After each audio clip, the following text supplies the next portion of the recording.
Bonjour. Alors nous retrouvons pour un vraiment dernier cette fois-ci épisode concernant l'écriture de ce package parce que j'ai reçu un email du Cétan, une charmante personne qui m'a demandé les choses suivantes. Donc j'ai encore fait une to-do list ici. Bon, on va essayer de ne pas y passer trop de temps. Donc il y a deux demandes de la part du Cétan, bon, qui ne sont pas bloquantes, hein, le package va être publié comme ça. Cette personne me demande could calcfrac.st be provided with an nice header like readme and calcfrac.tech. Bien sûr. Donc je crois qu'elle veut que ceci, CTRL C, on le fasse pareil ici. Ce qui est très simple. Deuxièmement, ça je savais que ça allait bloquer, wish number 2, an example of use will be extremely welcome. Voilà, je savais que ne pas fournir de documentation avec ce package allait pas beaucoup plaire aux instances du Cétan. Donc je me suis plié, j'y passais du temps en plus. J'ai fait un petit fichier, c'est pas un manuel de l'utilisateur, hein, loin de là. C'est juste, je l'ai mis où d'ailleurs? Je l'ai mis là.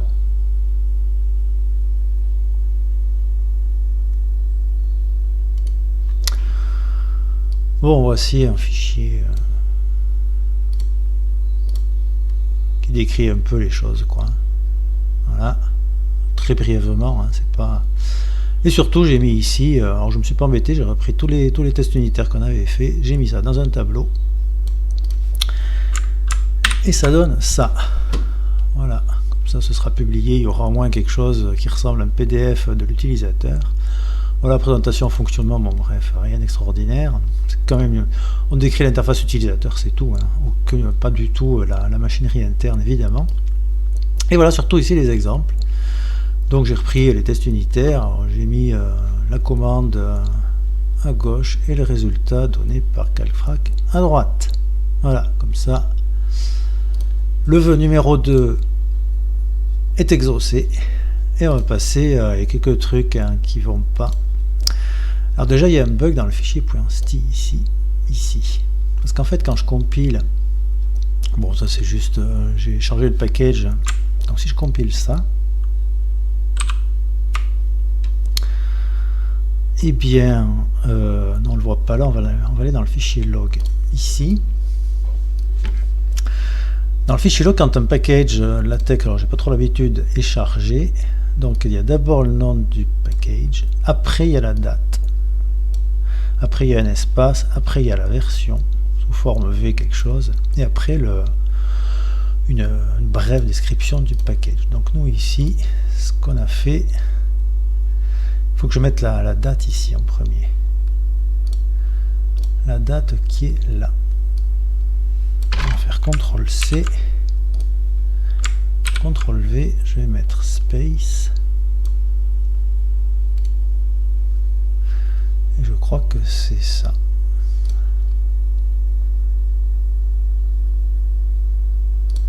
Donc je sauvegarde et je compile. Cette fois-ci dans le fichier log, voilà. C'est la même. Le même pattern hein, qui est là et là.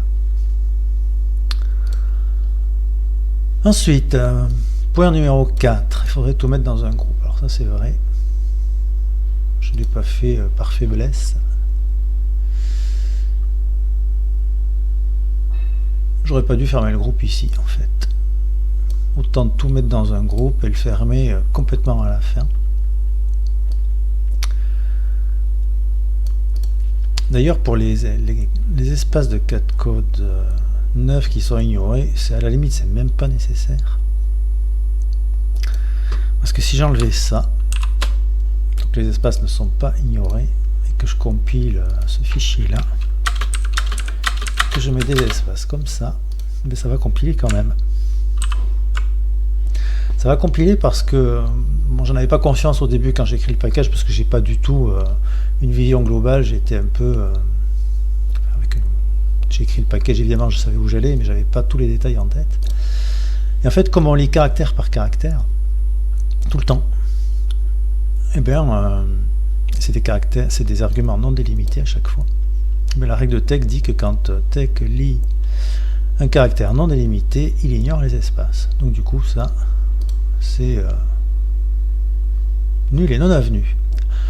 On va le laisser parce que si je mets ça, bon là ça va pas aller. Donc on va laisser quand même, parce qu'il ne le voit pas vide. Ici, c'est où que je teste ici les vides ou pas. Ici, le detokenize donne un espace et le test est négatif, donc il croit que le truc est pas vide. Donc on va quand même laisser ça, juste pour le cas où l'utilisateur rentre quelque chose comme ça. Bon, ce qui est pas. Donc ce n-group, je l'enlève là et on va le mettre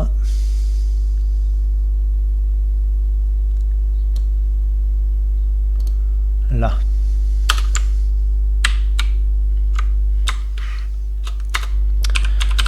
N-group.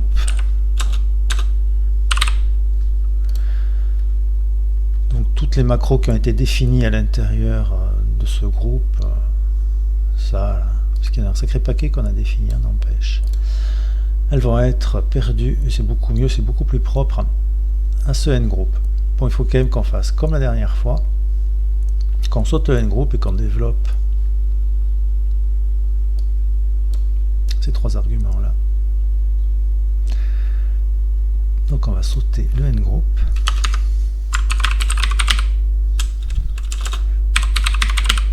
Comme ça. Donc ce expand after qui est dans le groupe saute le n-group, donc le TeX ne le voit pas. Développe ce expand after qui lui-même développe le expanded, et donc ces trois macros sont développés avant que le groupe semi-simple ne soit fermé. Donc ce qui reste derrière tout ce traitement, eh bien, c'est juste cf disp et les trois arguments développés. Voilà. Donc on peut dire en fait que le package il consomme quasiment aucune macro en mémoire, puisque tout est détruit ici. Voilà, et ne laisser que les trois arguments développés. Point numéro 5, sortir de la branche du test. C'est quoi déjà ça?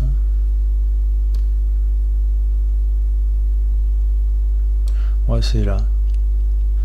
Bon, c'est un peu gênant, c'est pas la fin du monde, mais que tout le traitement ici soit dans une branche de test. Bon, ce serait plus propre si on mettait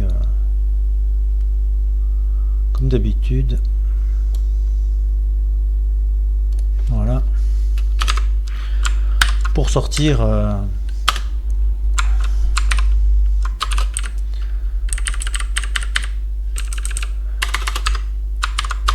du else phi, enfin du phi, avant d'engager tout le développement. C'est un peu mieux. Voilà. Bon, c'est un point de détail, ceci dit. Voilà, sortir la branche. Bug fix. Ah oui. Alors ça par contre c'est un vrai bug. C'est que cette macro là, où elle est, celle qui a une erreur là, je sais pas où elle est.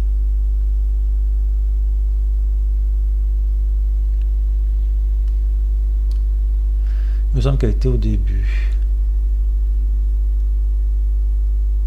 Voilà, ici. Quand le caractère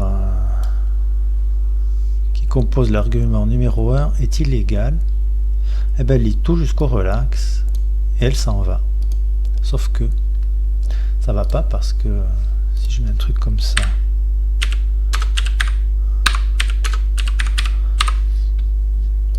et qu'ici j'ai un caractère illégal, je vais être dans un, dans chaque parenthèse j'ouvre un groupe semi-simple, et bien cette macro là, elle va tout lire jusqu'au relax, et elle va tout lire jusqu'au relax qui est là, qui est mis, et elle s'échappe, et elle ferme pas les groupes qui ont été ouverts pour chaque parenthèse. Et ça c'est très embêtant, parce que en cas d'erreur avec ce package, eh bien, les n-groups ne sont pas équilibrés avec les begin groups, et c'est un vrai bug ça par contre.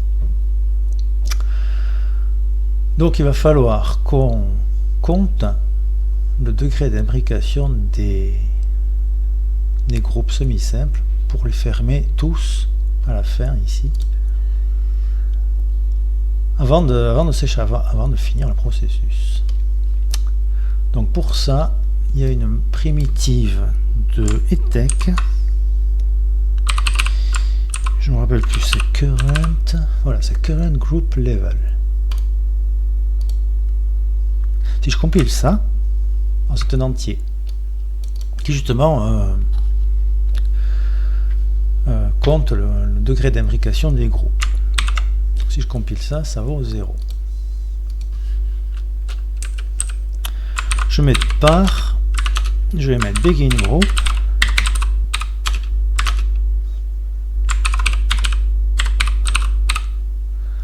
Je vais mettre ça dans le groupe semi-simple et à la fin. Donc ici ça vaut 0, ici il va valoir 1 parce que je suis dans un groupe semi-simple, et ici il va valoir 0.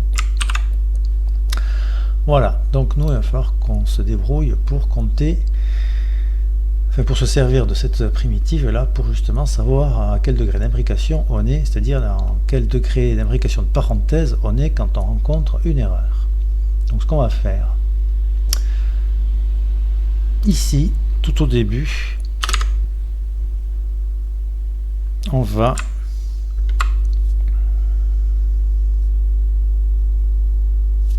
mais même pas là d'ailleurs, là on va mettre edf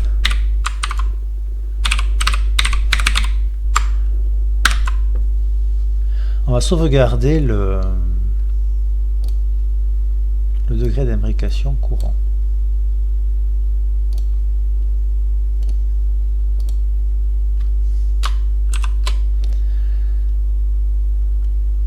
J'ai envie de mettre xdef carrément.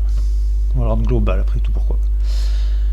Et donc ici, quand je rencontre une erreur, je sais toujours pas où c'est, mais décidément, ici,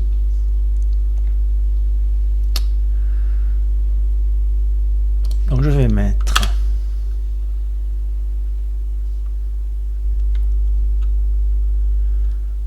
je vais rien lui faire lire du tout. Et je vais mettre if num, donc si le degré d'imbrication courant il est supérieur à ça,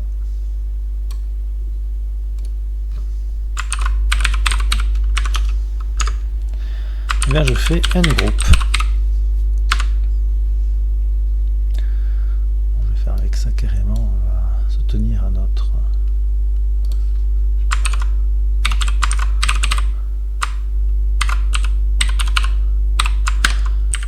faire comme ça, comme on fait d'habitude.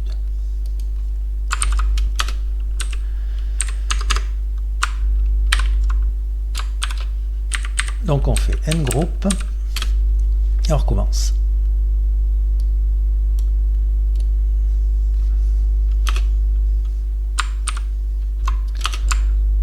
En revanche, s'il y a égalité, c'est-à-dire qu'on est on n'est pas dans des parenthèses, quoi, et bien on va aller appeler cette macro, là, cette erreur. Donc on va l'appeler. Je vais mettre @a, et donc on va appeler ça. Ce qui est beaucoup mieux. Donc on va d'ailleurs tester si ça fonctionne bien. Donc on va mettre calc frac 1 plus 2 fois, et ici je vais mettre un petit a, et à la fin je vais demander d'afficher justement le current group level. On va mettre un par. Qu'est-ce qu'il y a? Ah mais oui, il y a l'erreur que je suis bête. Hop, je vais juste ne rien mettre.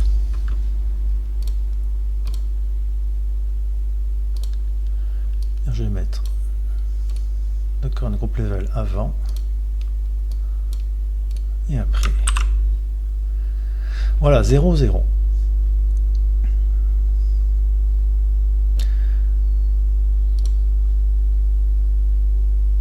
Donc c'était nécessaire de faire ça pour que l'équilibre des n-groupes soit bien respecté. Bon, point suivant. Lourdeur d'un service pour tech. Ouais, alors je sais pas qu'est-ce que j'avais vu. Ah oui, oui, non, mais c'est là. Bon, aussi pour écrire un truc comme ça, mais n'importe quoi. J'aurais dû mettre ça carrément là. Et ça là. Ça c'est à force de copier, coller exec first, exec second et supprimer tout ça. Voilà. C'est mieux comme ça. Ces erreurs de copier-coller comme d'habitude.